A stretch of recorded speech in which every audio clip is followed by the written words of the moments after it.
Welcome to Meet a Cheetah. Today's contestant in the hot seat is Nathan Fisher. Nathan and I go back a long ways. I was actually looking through my emails today and trying to figure out just how long it has been, and it's actually all the way to 2012. So, welcome, Nathan, and let's start even before we met. So, tell us about where you grew up.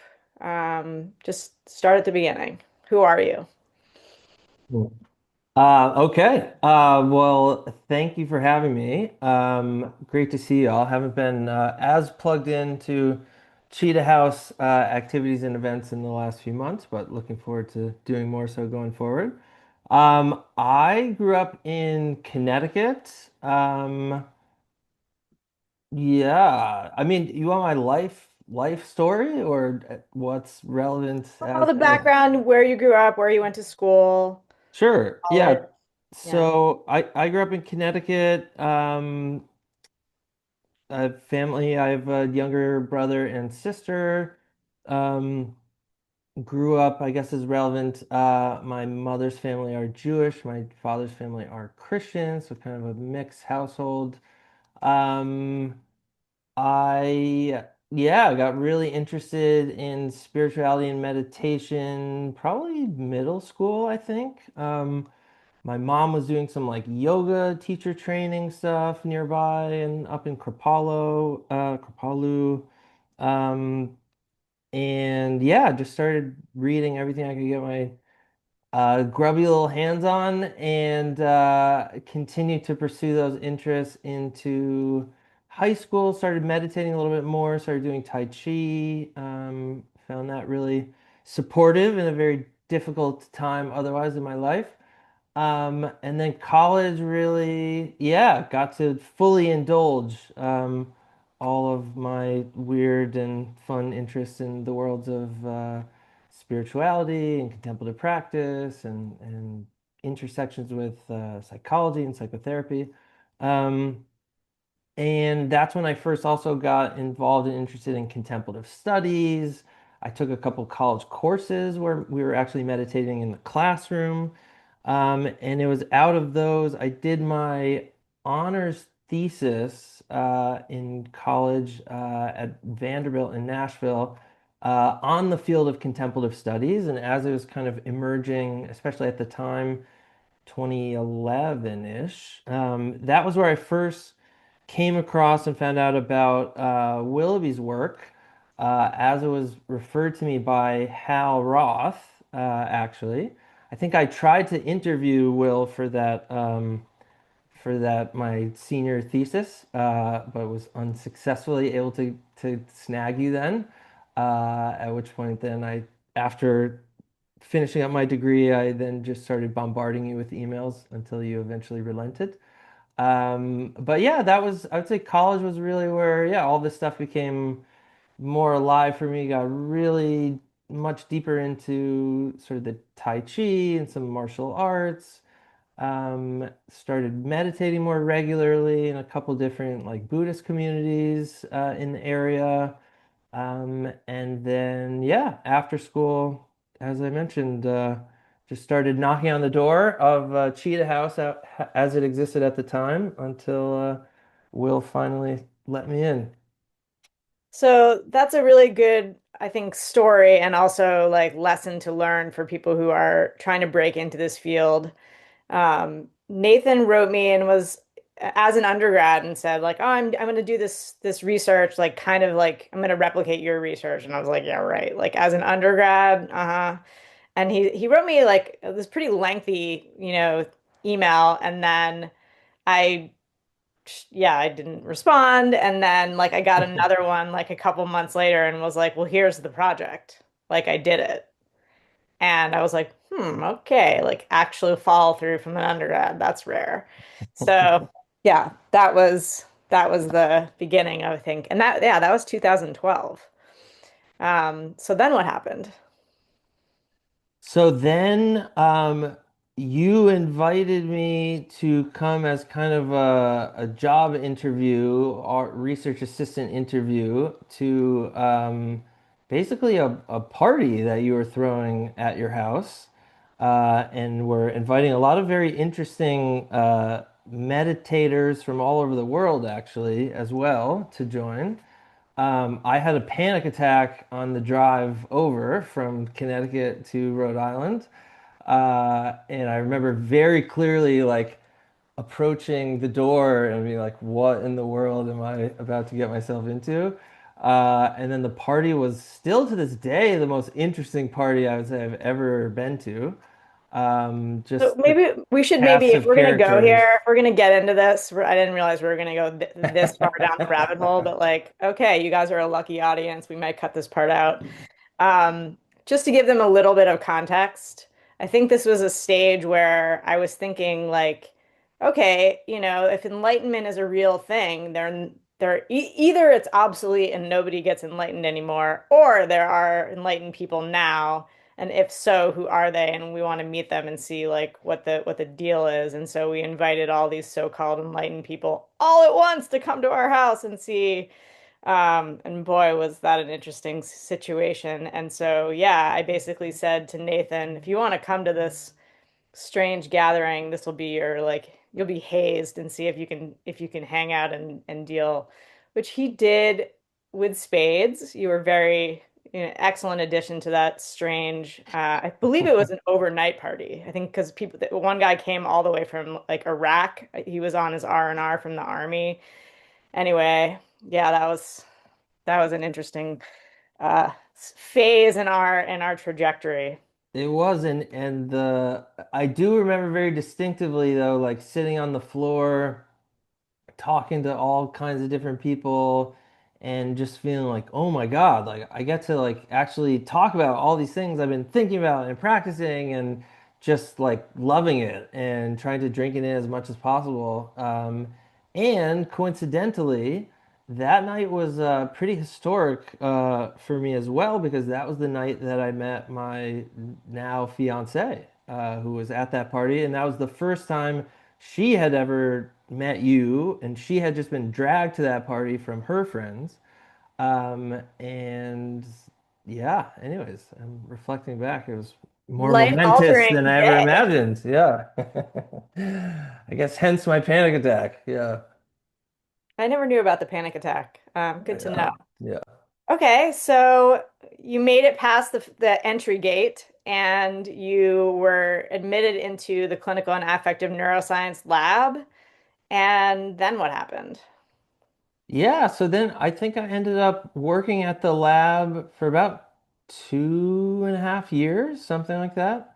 Um, Yeah, it was like still, I think I've been sort of chasing a similar research, intellectual exploration kind of environment for probably the last decade. Probably until, just recently, actually, the lab that I'm currently working at has some similar vibes and which makes it so fun. But yeah, we I got to jump into a lot of really interesting research, including the varieties of contemplative experience study.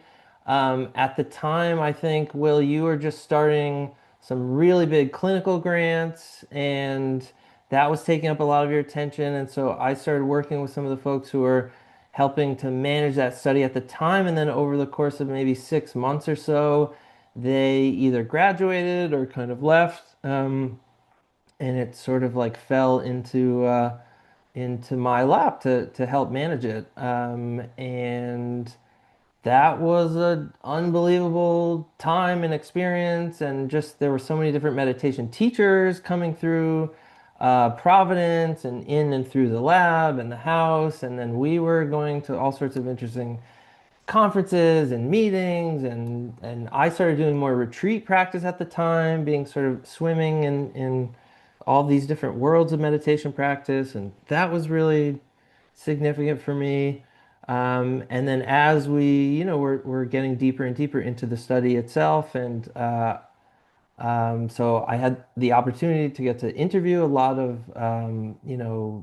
Buddhist meditation practitioners and teachers, and that was absolutely eye-opening and unbelievable. And then I also started to interview practitioners and teachers of Jewish, Christian, and Islamic meditative traditions as well, trying to, yeah, basically replicate the same methodology and in a way that one day we could eventually begin to compare some of these data sets. And that day is almost here. We have just started to actually do that. So that's exciting, and it took a long time. So just to give everyone some context, the varieties of contemplative experience study, the main lead author of that was Jared Lindahl, and he hadn't even arrived at the lab yet. I think we'd already met, but we'd actually hadn't really connected as scholars yet. So Nathan was actually one of the first people to work on the varieties of contemplative experience and actually did a number of interviews before Jared even arrived. So very early, and you are a co-author on that main paper and several other of the other papers. And so I think your sort of claim to fame at the time, or and still is, was to do a replication study of the Varieties Project, but in Abrahamic traditions. And that started, I think, as a mind and life project, right? Yeah, I think so. Yeah. I And think we got then a Varela you for that. eventually were like collecting the data and you took the data with you to graduate school. Yeah. So walk us through that. Yeah, well, actually, in between there, there was, as I was getting more and more interested personally, and I should say that, like, even as, we were doing all these interviews, with practitioners who oftentimes had like pretty severe challenges and impairment and distress. I also was just being continually impressed by like how powerful these practices were, and it that didn't necessarily discourage me from, doing more practice. In fact, it maybe encouraged me because I was like, wow, okay, like these are very potent. They need to be handled, with a lot of care and attention and guidance and all of these things. But so I started to get more, personally interested, and a lot of us in the lab at the time were very gung-ho meditators, and that's what ultimately led. And then in starting to do some of the interviews, I basically realized that, to get a sense, particularly for Jewish contemplative traditions, which there's been, less research and probably less scholarship on. I was really going to have to try to go and find, some of these folks, and probably in Jerusalem to be able to do that, to get a sense for like who's actually doing what within the Jewish landscape in terms of contemplative practice. And so it was at that point that I actually moved to Jerusalem for a year in between grad school. And then, actually, in the first year of grad school, I don't know how I did this, I then went back to Jerusalem for another year, as kind of a weird study abroad thing. Um, and yeah, and so that was a whole interesting chapter as well, where getting involved with personally contemplative practice there at the time and a lot of study, and it was exciting and traumatic and fascinating. And then I went to grad school to start a PhD program in religious studies at UC Santa Barbara, and was able to take the interviews that we had done at the time, and then started to do some more interviews once I got there.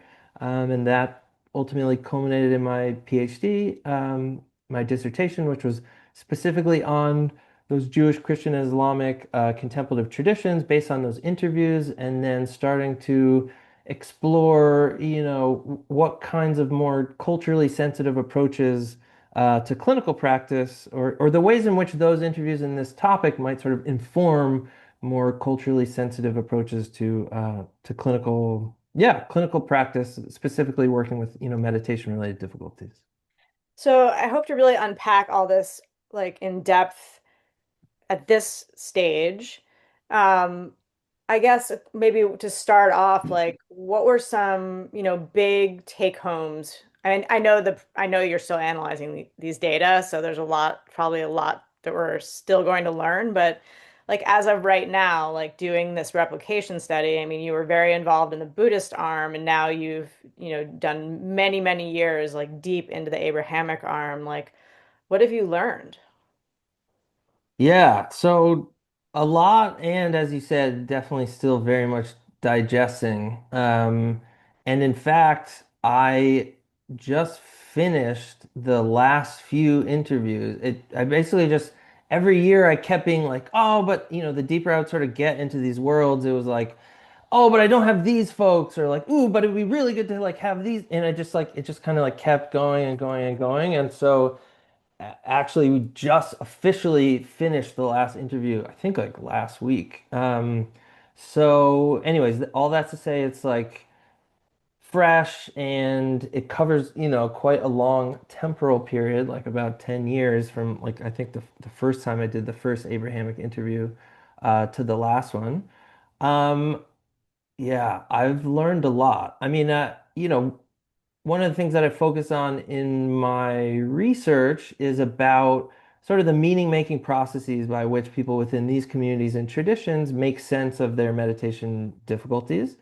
And that's often in relationship to, um, historical and sort of textual traditions that, discuss the idea of like difficult stages or periods of practice, right? So, like in Christian contemplative traditions, this idea of the dark night of the senses and the dark night of the spirit, or basically this idea that, things will get difficult at some point, and that's kind of supposed to happen.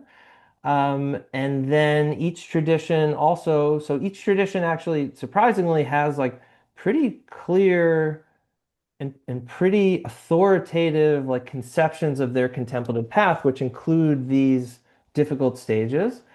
And then they also have, all kinds of understandings around how you can go wrong or practice incorrectly or difficulties that might not be signs of progress, but actually indicative that something has gone awry. Um, and so that was really kind of what I focused on for my master's thesis. I just focused on like the textual traditions that they were using to kind of make sense of these experiences. So let So me just pause and reiterate so we'll Mhm. have this as like a little soundbite. So what you're saying is, yes, there are difficult, just like there are in certain Buddhist traditions, there are known difficult stages that are sort of required for progress or part of the developmental path. And there are also in all traditions times when difficulties are not part of the path and require intervention or some sort of corrective process. So just because I think a lot of people think that like any difficulty is the dark night, singular dark night, and Mhm. therefore is required for progress and is always a good thing. And I think, you know, that is way too simplistic, and I'm glad to hear that, there's variation in every tradition that you've looked in. The term Dark Knight has been bastardized and, used in an overly general way. So do you want to like put the record straight as to like where that term came from? And there's actually several different kinds of Dark Knights and just sort of get some specifics out there. Yeah, sure. So yeah, wow, we could go down 100 different rabbit holes. But like historically, in terms of the term of the Dark Night of in Saint John of the Cross, like the Dark Night of first the senses and then the Dark Night of the Spirit, these kind of two major periods of difficulty that are basically transitions into different kinds of relationship with the divine.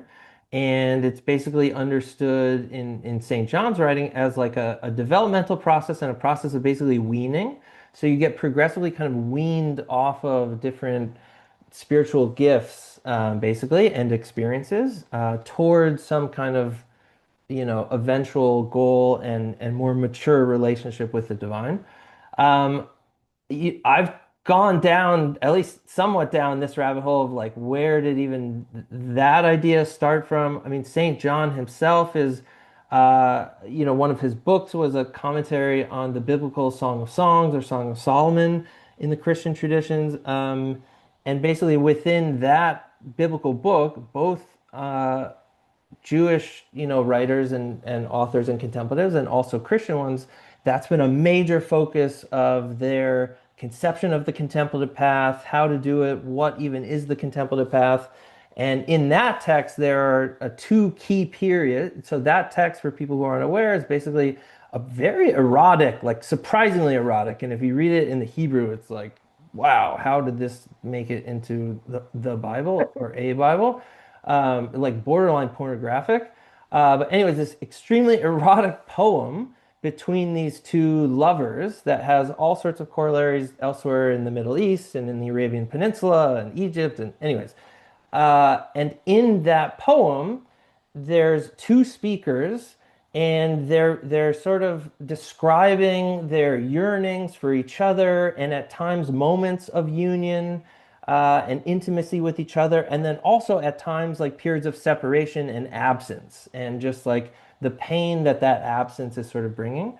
And so that has really sort of fired up the contemplative imagination for both within Judaism, but then definitely within Christianity too. And St. John is very much within that river as well in terms of how he's conceiving of the contemplative path and these difficult stages or these dark nights. And that semi-erotic relationship is between the contemplative and God and the divine. Is that kind of the metaphor? That's how it gets read. I mean, Yeah. most literally, it's probably between like a shepherd and a shepherdess or something.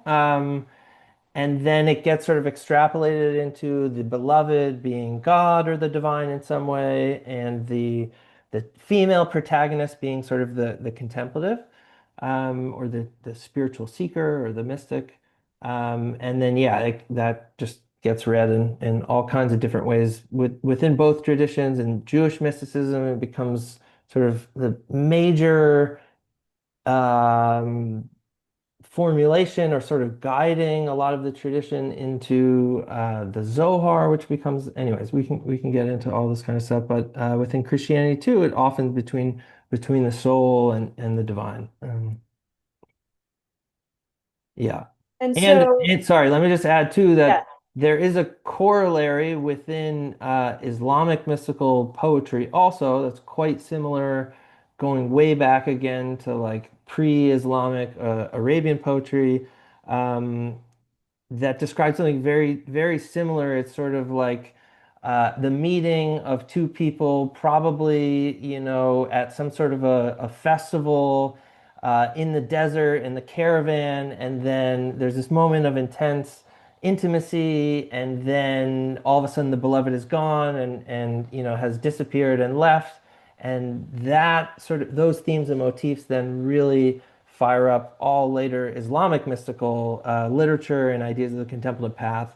Also, in terms of this idea of like love, sickness, and madness, and longing and absence, and sort of the dialectics there too. And so that continues to shape their, own understanding, like different Islamic mystical understandings of difficult stages of the path as well.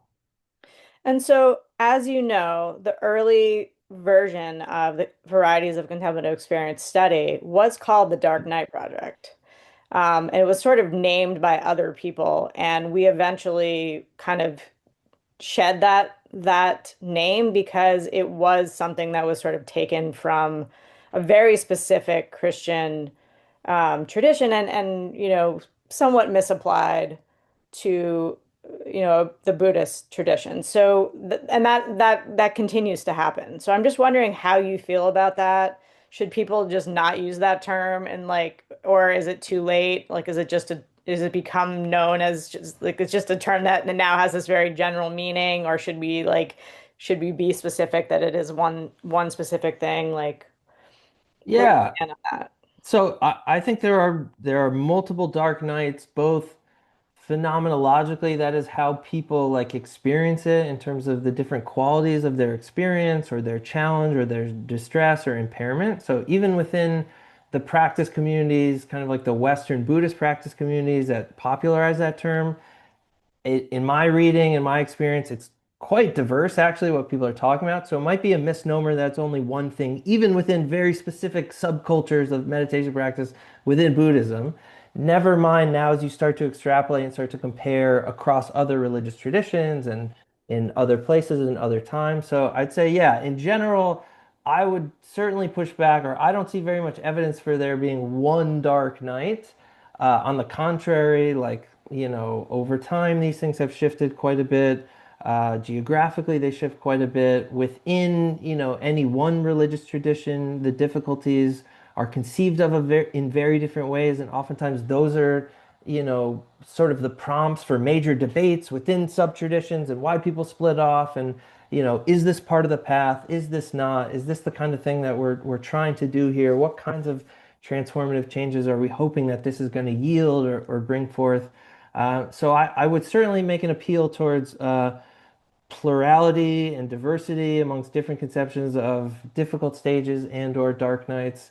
Um, and yeah, and then certainly in our research, like we've just seen, I mean, I think that's been a wonderful contribution, which is just sort of showcasing the diversity of people's experiences, in terms of these different difficulties, in terms of how they're making sense of them as well, like whether drawing on more sort of religious conceptions or more psychotherapeutic, psychological, or as some of my research has sort of delved into, like how people are putting these two things together, right? So like reading St. John or other sort of medieval purification frameworks, but now in a psychological or psychoanalytic framework where instead of, what you're purifying is the unconscious, or you're purifying the body and more like sort of somatic oriented psychotherapeutic framework. So anyways, it's a very rich and wide landscape of how people are making sense of these experiences, and it always really has been, I would say. And again, So am I reading?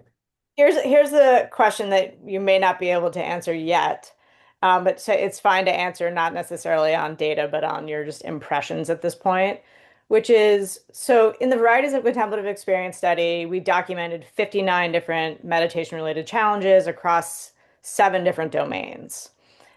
In my sort of clinical impression at Cheetah House, I would say that about 70% are like dysregulated arousal, like fear spectrum, anxiety, insomnia, involuntary movements, energy like somatic experiences.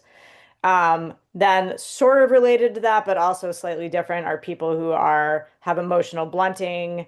They do not have a sense of self, or their sense of self is very distorted. Um, and that I would call that sort of like dissociative, in clinical terms. And then we also have people that are more on the psychosis spectrum, and that would include kind of manic, euphoric, often hospitalized. So that was like very quick and dirty. Like, we've written thousands of pages on this, but what is your sense of like how there are overlaps, but also places that diverge with the Abrahamic traditions that you've studied? Hmm. Yeah. So, I mean, I think that is a very useful, sort of framework, even just to kind of start to cluster things. I definitely agree and think there are like some real like patterns for how different symptoms cluster. Also within particular traditions too, right? Like, so if you have a tradition has puts a lot of emphasis on insight, or the insight into no self, not self kinds of things, then you oftentimes find a little bit more depersonalization type challenges, or sense of self disturbance type issues and challenges in those types of traditions. Um, so yeah, I can't yet. We don't yet have all of the analysis done on the Abrahamic side, but I would say similarly, like I would just think more qualitatively, there are like clusters of both similarities and differences. The first paper that we actually wrote from this data set came out last year, and that was specifically on energy-like somatic experiences, or what we ended up calling those experiences within the Buddhist data set. And that was a major category that also showed up in the Abrahamic one, which was also interesting because perhaps those kinds of maybe like within definitely Asian, but even Buddhist traditions too, there's a little bit more familiar terminology or ideas, whether Kundalini or other kinds of ideas of ways that the other Asian cultures have made sense of some of those kinds of experiences. And in some of the Abrahamic traditions that they're maybe even harder to come by. I mean, people still do find different ways, and you can find them, but they're harder to find. And yet, we still found people like reporting these experiences quite a bit, and that they were, co-arising with a whole range of different experiences also. So for some people, their, somatic experiences were also co-arising with like very intense, hallucinations or really intense emotional, experiences. And for other people, that was like totally absent, and it was just, experienced wholly somatically or mostly in more of a physiological kind of sense and didn't sort of have overlaps in some of the other domains. So, I mean, that's just one interesting category that shows up in both samples and in both the Buddhist sample and the Abrahamic one also shows up in traditions which don't emphasize, you know, their own understandings of like energy in the body, and yet people still sort of encounter them.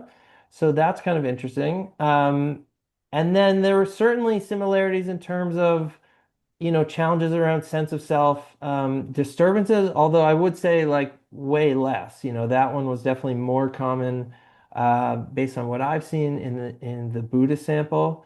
Again, probably because it's just more of a point of emphasis within a lot of Western Buddhist traditions. It did come up somewhat. There were some traditions, and you can find that emphasis on sense of self changes oftentimes related to some of the goals of the Abrahamic contemplative paths. But as far as like leading to lasting distress or impairment, I'd say that was rarer on the Abrahamic side. And yeah, I mean, we could kind of like go down the list, but I don't know if there's any follow-ups or anything sparked just Well, from maybe that. just go to the last one that I mentioned, which was like, are people having, psychotic breaks? Are people being hospitalized from Abrahamic retreats? Yeah, definitely. So we don't yet know, again, sort of more epidemiologically, like I would assume that the rates are going to be quite similar to what we're seeing for more Buddhist practice or more kind of like Asian inspired contemplative practice. But definitely documented some of those cases within the Abrahamic side of the study. Some of which were like resolved that people worked through and felt like they managed, and in some cases even people being grateful that they went through that experience, and in other cases yeah, people not really ever kind of recovering or still experiencing really prolonged distress and impairment going forward from that, and oftentimes in between people were like, oh yeah, I was hospitalized, I was doing this practice wrong, or that practice was really wrong for me at the time, or this approach was wrong. And did I need to go through that? Maybe not, but like, is it helpful for me now, whether I'm a teacher or just in general? Maybe. So yeah, definitely, psychosis and psychotic like experiences show up a fair amount. So part of being a researcher on this topic, at least so far for me, have come with other things that I didn't necessarily anticipate. So one was the pushback, and the other was the concern that people were like, "Oh, we really need to have better, teacher training." Different organizations were like, "Please, like, we want to know everything we can. We want to do better. We want a safety plan. Like, help us do that." So are you think you're far enough along to speak about either one of those things, or do you think that you're still under the radar in Um, the Abrahamic space? yeah, I mean, I mean, I certainly haven't received the pushback in the same way that you did or that the Buddhist study did. Probably because the stakes are just different, and especially when the paper started coming out, it was still like mindfulness was big business. It still is, but it's probably waned a little bit, and there have been some maybe other waves that now get a little bit more attention.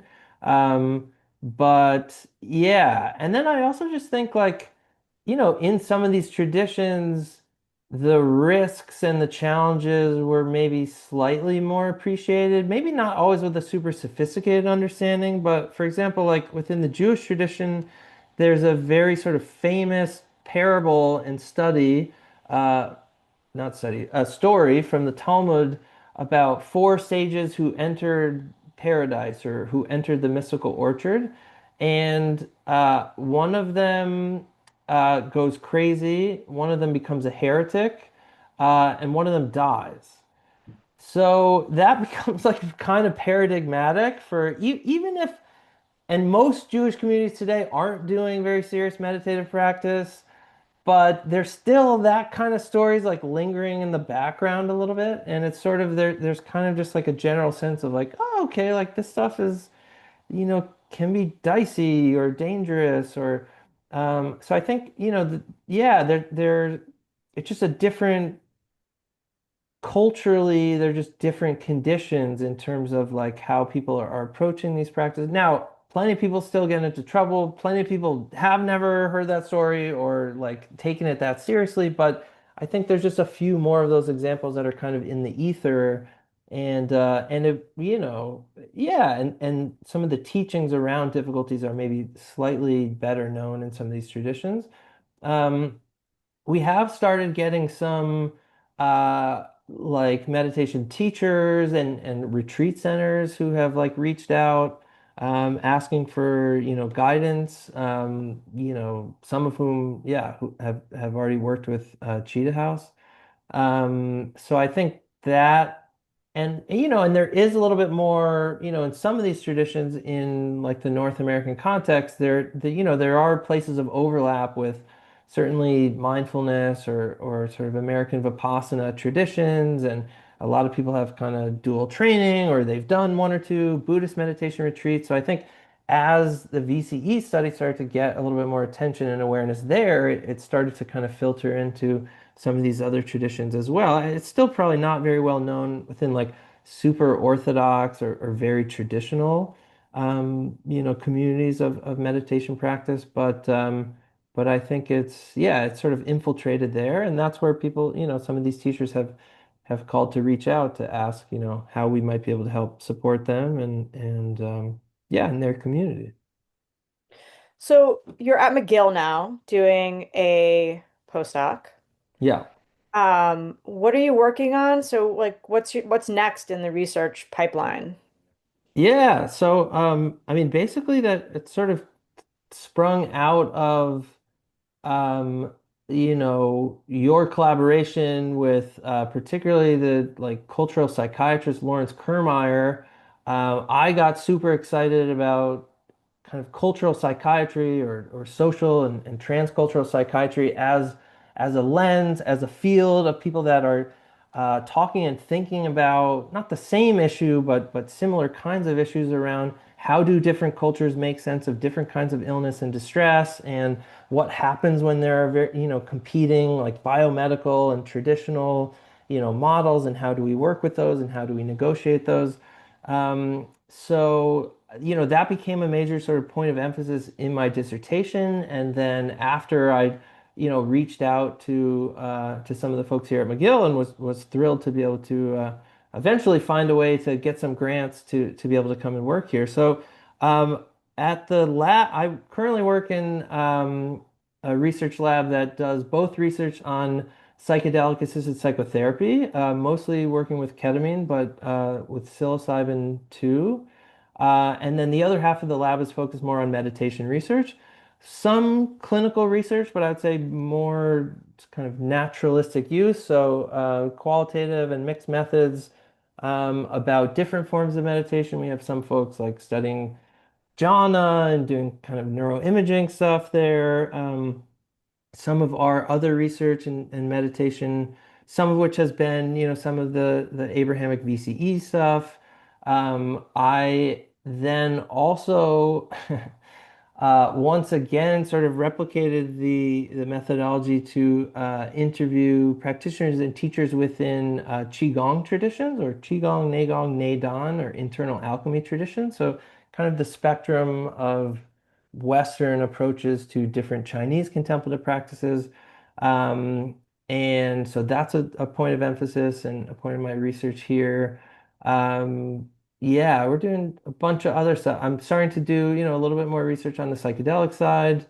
Um, yeah, it's sort of a range, but a lot of it's still qualitative. Some still, cooking up these very same interviews, and starting to just, finally publish the papers. And then some others. We have an upcoming project where we're really interested more in, again, very much informed by the VCE study, and particularly how, you know, um, like you and Jared were really working with more phenomenological approaches to both to psychiatry, but just also in philosophy that really drill down into the different senses of self, that sort of informed our code book for the VCE study.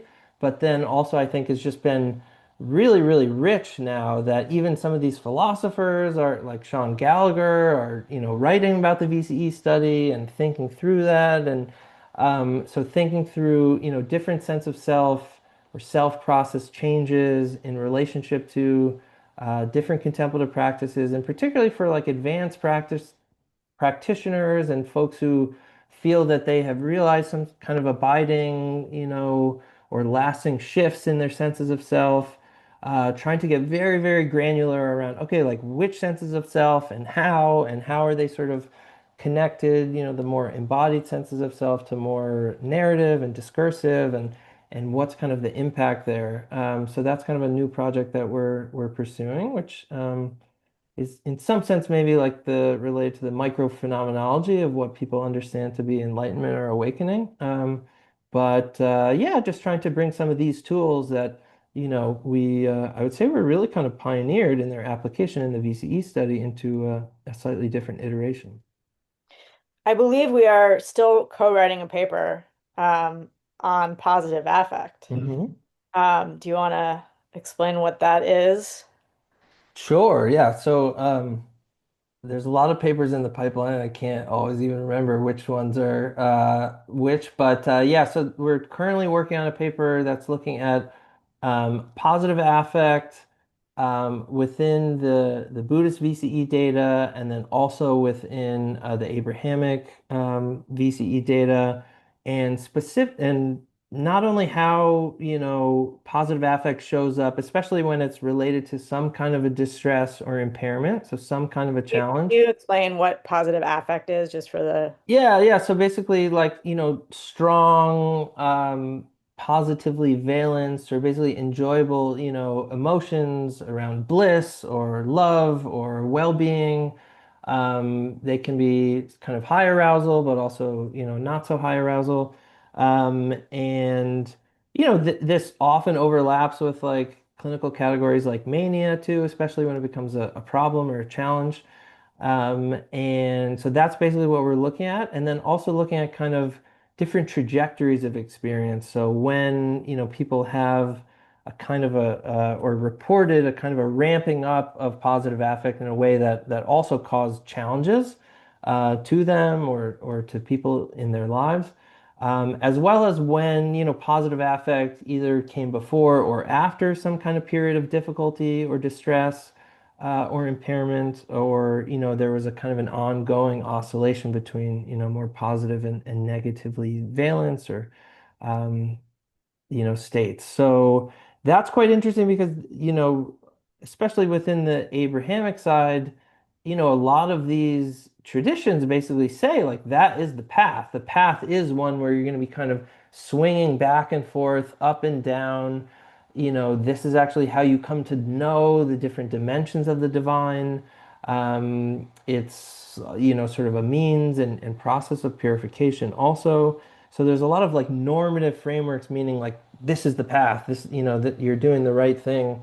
And I think that's different. You can find similarities certainly within a lot of different Buddhist traditions, but there are also quite different ways of making sense of those experiences, and also just culturally relevant like appreciations and valuations of different kinds of affect in different scenarios. So yeah, yeah, we're quite just to excited. bring in Jeannie Tsai's work. So that was a very influential person, she wrote a bunch of papers on ideal affect. So the idea that different emotions are valued differently in different cultures. And I think that this paper is going to be super interesting because Asian cultures on the whole, Buddhist cultures, collectivist cultures, tend to value low arousal positive affects, so things like calm, and actually have a lot of warnings and a lot of disdain for high arousal positive affect. Like those are a lot of the warnings in the Buddhist texts are about like, oh, careful of, euphoria, like that's a trap.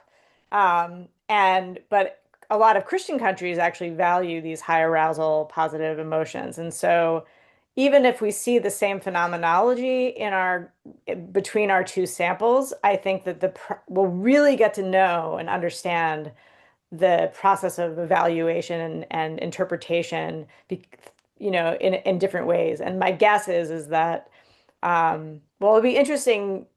I'm very interested in the question is like, most people would think, well, positive emotions are always good. You always want more of them. And you're like, yeah, until you don't, until it becomes a problem. And like, where is that line?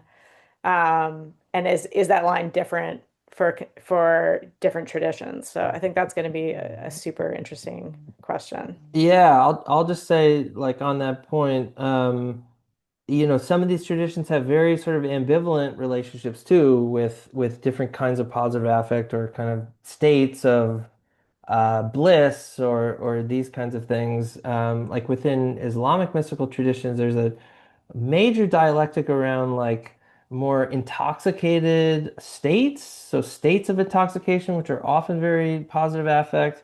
Um, it's sort of a metaphor, but also literal in a way in some cases in terms of like people being literally feeling drunk or inebriated or like they're on drugs or something else, and then more kind of sober states or approaches. And each different sort of Islamic mystical tradition kind of dances that down slightly different. You kind of have schools that emphasize a little bit more the sobriety part, or maybe like, okay, yeah, you're gonna go through like some of these more intoxicated states, but the key is like sobriety and being able to be functional in the world, etc. And then there are other traditions that are like, no, absolutely not. Like the goal is just to be like wild and wildly intoxicated and just be in love with the universe and constantly, and who cares what you look like and who cares what society says and like, and those different schools and approaches, which started like roughly 1,000 years ago in Iran, like are still today. And there's still like very different schools and ideas around what's appropriate and what's normative and how to be. So anyways, yeah, there's a lot of very rich inter and intra like cultural, analyses and perspectives, I think that'll come out of there. We were so wise in using the word varieties. It just seems to apply over and over. So, pivoting from the research, let's talk about Cheetah House. How did you get involved with Cheetah House? And I guess that could go back very far, but like, how did you get involved with the current iteration of Cheetah House? How did you end up on the care team? And what do you do? Yeah, so I think I first got re-involved with Cheetah House maybe halfway through my dissertation. Actually, it might have been 2020, like it might have been during COVID. Um, and I think, Will, you had reached out, and it was like towards the beginning of just starting to organize, the online peer support groups. And you were just kind of like, oh, hey, like you might be interested to come like check out, one of our groups. Like, people are reading some of the research and find some of it useful, and it might be, nice just for you to see that. And so I first attended, just kind of going to be like a spectator, really, and then just felt myself so like drawn in and wanting to share and wanting to speak out aspects of my own story and my own experiences, and finding it so incredibly supportive and finding it so incredibly unique. Like, it wasn't like group therapy, which I had some experience of. It wasn't other kinds of circle, but it was like this interesting niche in between that was just like so wonderful. So that's when I first started like attending the support groups, and being involved with kind of the online iteration of Cheetah House as it has, manifested today. And then yeah, after doing that like for quite some time, I just got more and more interested in yeah, participating more, being more involved, ultimately being able to, offer some care and support myself. And so did some of the training to get to join the care team. And then yeah, started offering sessions and also running some groups and offering some courses. Haven't done some of that as much here in the last year, just with the postdoc has been a bit consuming, but things are starting to open up now and excited to kind of get back to being with people. Yeah, I miss it. So So as you know, everyone on the care team is very unique, has their own unique trajectory. Some are, meditators in distress, in recovery. Some are researchers, some are clinicians, some are all of them. So, how are you kind of unique in in the care team? Like what's the Nathan Fisher bio say? We don't have to read his bio, but what like how, if what kind of clients would you see? What kind of issues are like you are especially good at, um, you know, s- working with? yeah. What do you like to see? I mean, I think in general, we all kind of probably prefer seeing and working with folks who have similarities with our own stories and our own experiences, and that's probably where we have, the most to offer and to connect with people. So I think, just based on some of my own experiences, I, love working with people who are trying to navigate, multiple interpretive frameworks, multiple cultural worlds. That process of kind of, yeah, walking between worlds and trying to do that in peace and not in pieces is like an ongoing challenge for myself, but also the one that I love to speak with other people about and just to kind of connect with them on. So that's one. Obviously, I have some of this, research experience too, so I can, draw from some of that, whether the literature or the research that we've done, when it's useful or comes up for folks.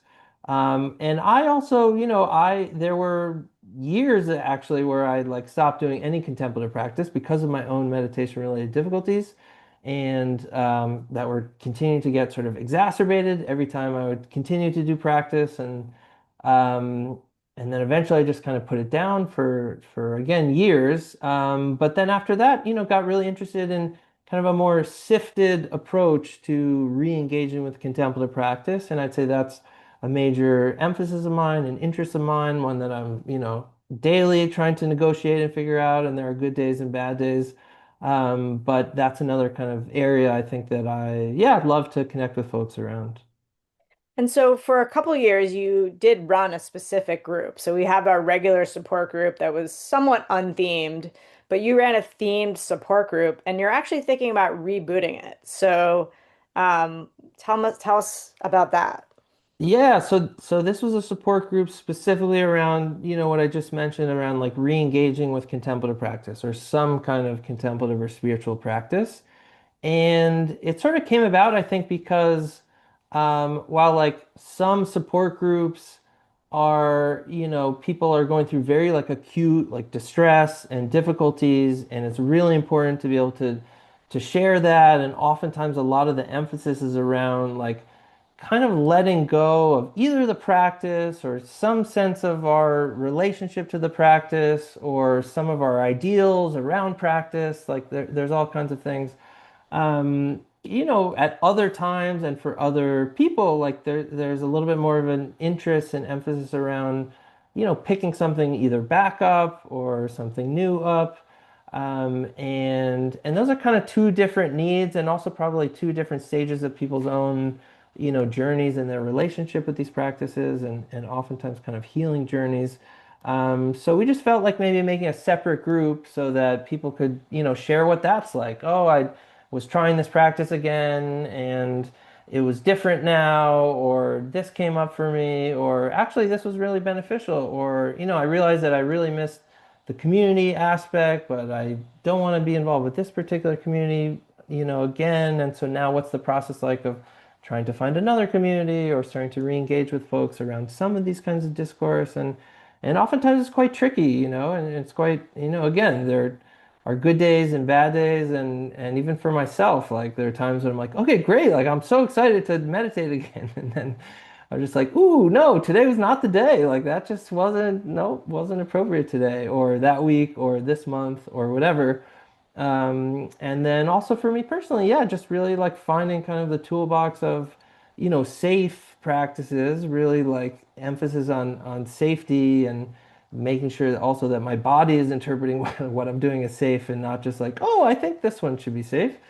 Um, and yeah, and just finding sometimes a more sifted approach, meaning like just picking out some pieces or first identifying, ooh, like what was the piece that actually did genuinely feed me within this community, within this practice, within this world, and what were the parts that were not feeding me or actively harming me, and then starting to yeah discuss what the journey looks like towards being able to, reconnect with, that point of nourishment that maybe came within a whole cloud of more challenging conditions.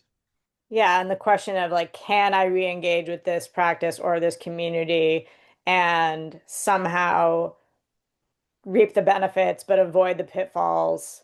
And like to have some supervision with that, to, hey, can you watch out for me? Or what should I watch out for this time around?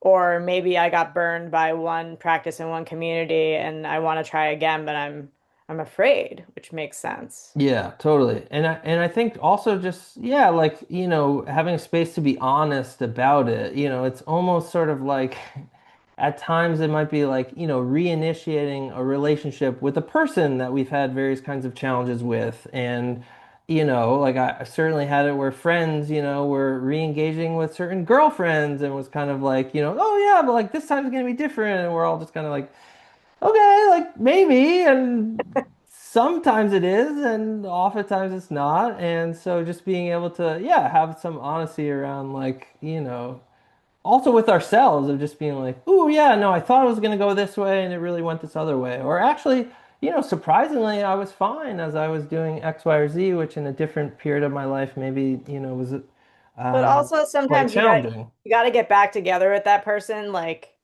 a number of more times and just to like be like, "Oh yeah, no."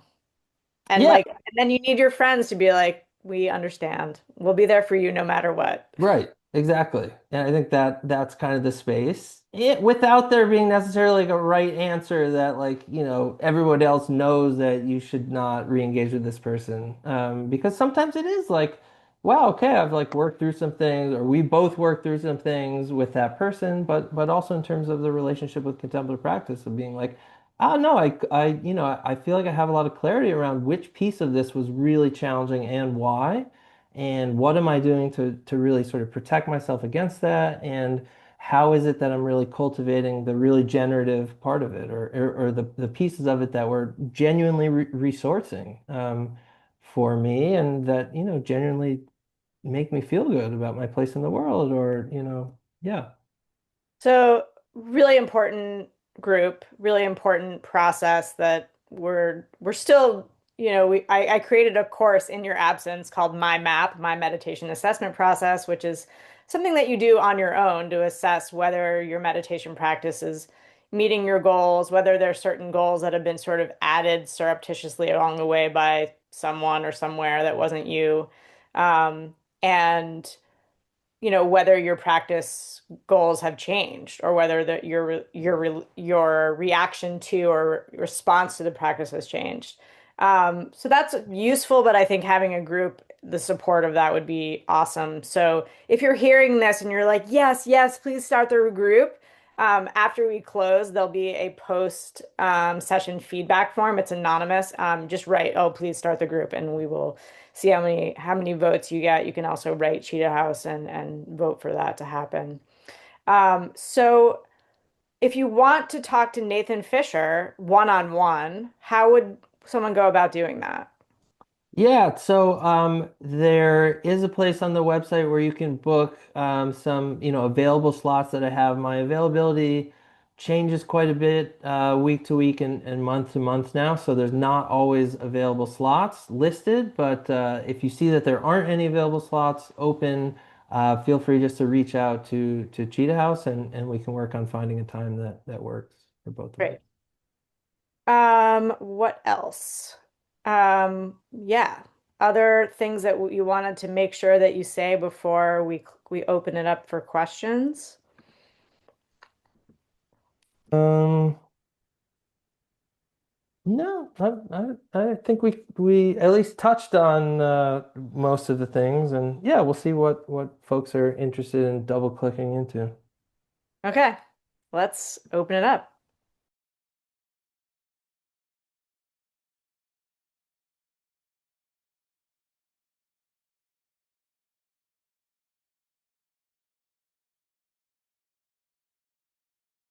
So it's a great question. I definitely think some sub-traditions are better at making sense of and meaningfully addressing some types of meditation-related difficulties. So like you said, like something like yogic practices around like pranayama, there's going to be some, and it in my mind it doesn't sort of cluster around like one religion is better, but like some sub traditions within each religion are often better that either have more resources, have more historical sort of awareness that these difficulties can arise and what to do about them. But probably the most important thing is just like the living tradition, the living teachers today. Do they either have like direct experience or direct exposure to the difficulties and how to address them? And so in that case, like some people are way more informed and have way more direct experience than others. And it's often a little bit difficult to tell because a tradition might have, something like Zen sickness or Zenbyo Chanbing, like, okay, wow, there's this whole like scholarly tradition around what this is. But then you go to, any given teacher within like the Zen tradition, and some of them won't be familiar or won't really have any, maybe theoretically, or they might have read some things but don't have any direct experience. So I would say like there's definitely some that are better than others for particular things, but not necessarily, between the traditions. I think there are some difficulties that are more familiar to some traditions than others. But at the level of like actually being able to address them like in a way that's like pragmatically helpful for like us today, I think that's where it really matters, like one little sub tradition versus another. So maybe not a very useful answer, but that would be kind of my sense.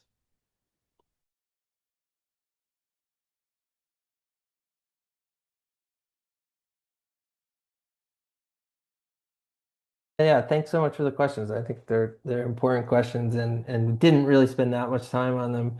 Um, Yeah, I'm not really sure why I wasn't scared away. I probably should have been. I think if that maybe would have been a more rational or appropriate response. But no, I think for me personally, I just got more curious around these traditions, around what different practices were capable of.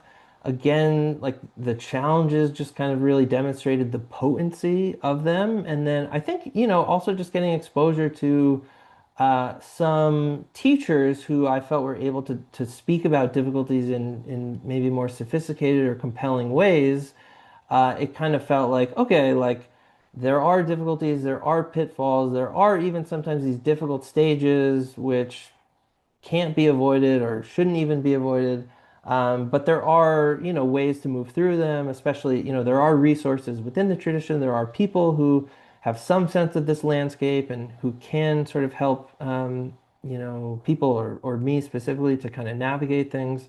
So, and also I was like in my early 20s, so I think that also had a part of it of like, yeah, like why not? Like, ooh, this is like kind of exciting too. And maybe I'd be like slightly more cautious now, like 10 or 15 years later. And then yeah, as far as my own difficulties, interestingly, I first got interested in the topic because of my own difficulties. It was mostly around actually when I was meditating in college and finding that meditation was actually really like amplifying like a lot of my anxiety and like some depression, which were things that I had wrestled with like earlier and in high school.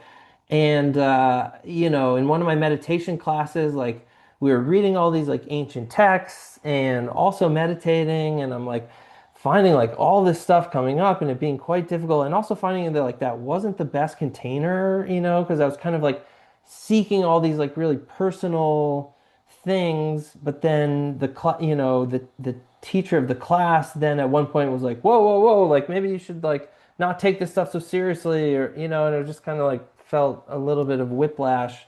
And I just remember think like we were reading like the Mahabharata, this like Indian epic, and that the Bhagavad Gita like comes out of, and I remember thinking like, oh God, like does there just have to be this like crazy warfare inside of me? Like, is this what like meditation is? Because that's what it kind of felt like. And I was like, okay, like I guess like this means things are going right or something. But yeah, it wasn't actually until later, many years later, that I had probably more sustained and challenging meditation difficulties, specifically working with meditation practice, which kind of directly engages with traumatic memories or sort of as they might arise. And, if done right, the claim is it can kind of help heal like some of the impact of those experiences or those memories. And instead, yeah, I got myself into a lot of trouble like working with that practice. Now looking back, like I was already dysregulated like when I was starting that, and then so intentionally trying to engage with more challenging and distressing kinds of things was just not a very good idea, and definitely wrangled my nervous system for quite a bit of time. So that was big, and then yeah, some of the other difficulties are just around, I would say, like navigating different worlds. So both contemplative worlds, but I would say, just different cultural worlds more broadly. But it can be quite disorienting to like go very deep into one world and then, try to maintain connections with other worlds. And so just that whole process, I think, was more sort of social challenges associated with like kind of the meditative and also kind of like spiritual path or sort of adventuring that I was upon. So those are kind of the main difficulty. I mean, there've also been challenges that haven't been so impairing, but especially around energy, like somatic experiences at different times, and that's been a big point of personal practice and interest is, trying to make sense for myself and what's going on here, what's helpful, what's harmful, like what are they? But in general, it's probably more that traumatic memory thing that was most impactful to me in general.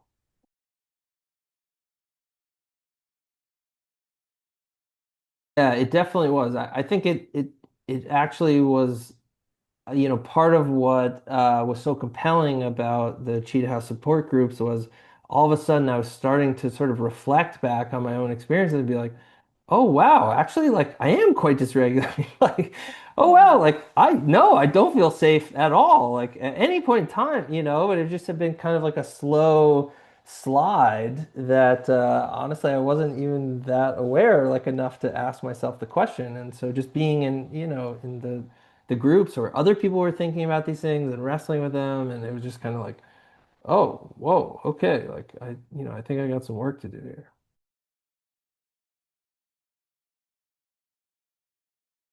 The Mind and Life Institute is an organization that started with the Mind and Life Dialogues, which was basically started by this businessman, Adam Engel, where he had the Dalai Lama speak to scientists and have kind of a cross-cultural dialogue about, contemplative practices and science. And then in 2004, they decided to start a summer research institute, which was basically to cultivate the next generation of contemplative researchers, scientists, and also social scientists, but there was a very heavy emphasis on neuroscience, biological endpoints, that kind of thing. So I was there the first year, 2004, and my dissertation was funded by them.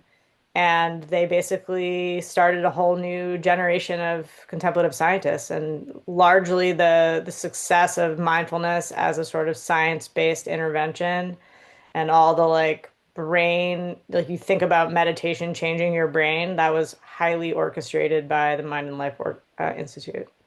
Yeah. All right. Well, we might be out of questions for Nathan.